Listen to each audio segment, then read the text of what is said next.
Hey guys, welcome back. இப்ப சுட சுட ஒரு வீட போய் பார்த்துட்டு வந்தாங்க. அதோட எக்ஸ்பீரியன்ஸ் உங்க கூட ஷேர் பண்றேன். டூலெட் சோதனைகள் பார்ட் 4ங்க இது. எப்பயும் மாதிரி நானும் எங்க அத்தையும் வீடு பார்க்கறதுக்காக கிளம்பிட்டோங்க. கிளம்பி போயினே இருக்கும்போது உங்களுக்கே ஏற்கனவே சொல்லியிருக்கேன் இல்லையா, ரயில்வே பிரிட்ஜ் ஒண்ணு இருக்கும், அதை கிராஸ் பண்ணி தான் போகணுன்ட்டு. விநாயகர் சதுர்த்தி முடிஞ்சிச்சுன்ட்டு விநாயகர் எல்லாம் எடுத்துட்டு போய் கரைக்கிறதுக்காக எடுத்துட்டு போயின்னு இருக்காங்க. அந்த பிரிட்ஜ்ல தலை இடிக்கிற மாதிரி வந்துச்சு. அவள்தான் அந்த விநாயகரை வந்து கொஞ்சம் லைட்டா ஆச்சு. சாய்க்கும் போது ஏ அக்கு வரைக்கும் கத்த ஆரம்பிச்சிட்டாங்க. அவ்வளவு கத்திட்டே சாய்ச்சிட்டு எப்படியோ ஒரு வழியா பிரிட்ஜை கிராஸ் பண்ணி எடுத்துட்டு வந்துட்டாங்க. நானும் வந்து பைக்கை சைடா நிறுத்திட்டு அங்க நின்றுட்டு இருந்தேன். வழி விட்டுட்டு அவங்க போன பிறகு போலாம் அப்படின்னு சொல்லிட்டு பைக்கை வந்து சைடா நிறுத்தி வச்சிருந்தேன். அங்க பார்த்தா ஒரு ஆடை வந்து 4 காலையும் கட்டிட்டு அப்படியே எடுத்துட்டு போயின்னு இருக்காங்க. தலைய கிரிப்பா வச்சுன்னு இருக்கு ஆடு. ஏன்னா இப்படியும் சாய்க்க முடியாது, அப்படியும் சாய்க்க முடியாது, அதனால கிரிப்பா வச்சுட்டு இருக்கு. பாக்குறதுக்குனவோ பாவமா தான் இருக்கு, ஆனா சமைச்சு சாப்பிட்டா பிரமாதமா இருக்கே, என்னதான் பண்றது. சரி நம்ம வேலையை பார்ப்போம் அப்படின்னு சொல்லிட்டு டூலெட் போர்டு எங்க போட்டிருக்காங்க அப்படின்னு சொல்லிட்டு பார்த்துனே போனோங்க. இந்த சைடு அவங்க பார்த்தாங்க, இந்த சைடு நான் பார்த்துட்டே போயிட்டு இருந்தேன். போயிட்டே இருக்கும்போது டக்குன்னு அத்தை வந்து சொன்னாங்க, இதோ இங்க டூலெட் போர்டு போட்டிருக்கு, நிறுத்து நிறுத்து அப்படின்னு சொன்னாங்க. போய் பார்த்தா கீழே நம்பர் கொடுத்துருந்தாங்க. அந்த நம்பருக்கு போன் பண்ணோம் ஃபர்ஸ்ட். சரி, குரல் கொடுக்கறத விட நம்பருக்கு போன் பண்ணா அவங்க வந்து பாப்பாங்க அப்படின்னு சொல்லிட்டு போன் பண்ணோம். போன் பண்ணோடனே ஒரு தாத்தா வந்தாரு. மேல இருந்து பொறுமையா இறங்கி கீழே வந்தாரு. இறங்கிட்டு அப்புறம் அந்த ஒரு பாட்டி வந்து எட்டி பார்த்துட்டு, அவங்க மட்டும் தான் இருக்காங்க போல வீட்டு உள்ள. அந்த பாட்டி எட்டி பார்த்துட்டு, வீடு போய் பாருங்கம்மா, சாவி இதோ தராரு அப்படின்னு சொன்னாங்க. சரி, நாங்களும் உள்ள ஓபன் பண்ணிட்டு எல்லாம் கேட் எல்லாம் ஓபன் பண்ணிட்டு போய் பார்த்தோம். கிச்சனும் நல்லா இருந்தது, ஹாலு, டபுள் பெட்ரூம்ங்க இந்த வீடு. எல்லாம் பார்த்துட்டு ஓகே ஆகி சரி வெளியில வந்துட்டோம்.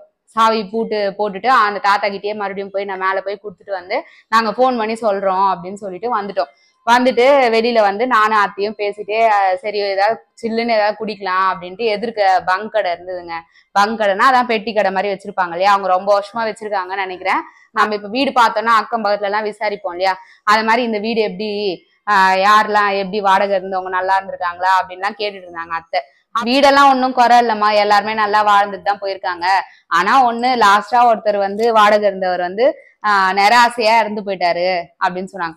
ஐயோ, என்னடா மறுபடியும் செத்து போனோம் வீடா அப்படின்னு சொல்லி ஷாக் ஆயிடுச்சுங்க. ஏன்னா அவங்க என்ன சொன்னாங்கன்னா, அந்த கதையை கொஞ்சம் கேளுங்க, நீங்களே இன்ட்ரெஸ்டிங்கா இருக்கும். அவர் வந்து சொந்த வீட்டுல 4 பேர் இருந்தாங்க, அம்மா அப்பா பையன் பொண்ணு.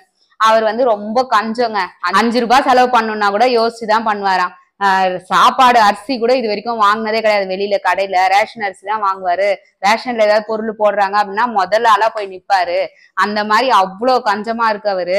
அவர் வந்து எப்பயுமே என்ன சொல்லுவாரா, நான் வந்து சொந்த வீடை கட்டிட்டு போயிடணும், அப்படி நான் கட்ட முடியலன்னா நான் சாகும் போது 2 கையிலயும் ஒவ்வொரு பிடி மண்ணை வச்சுட்டு கை இப்படி எப்பயுமே வந்து செத்து போனா கையும் காலையும் மடக்கி வச்சுதான் புதைப்பாங்க.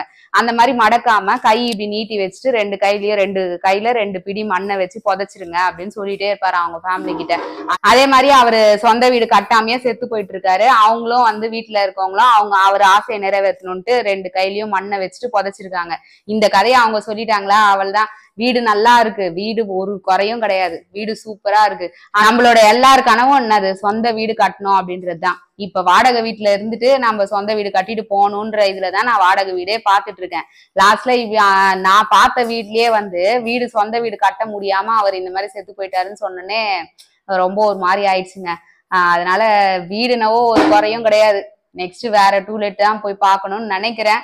அடுத்த டூலெட் போய் பார்த்துட்டு அதுல என்ன சுவாரஸ்யமான விஷயம் எல்லாம் நடந்திருக்கு அப்படின்றத நான் உங்க கூட ஷேர் பண்ணிக்கிறேன்.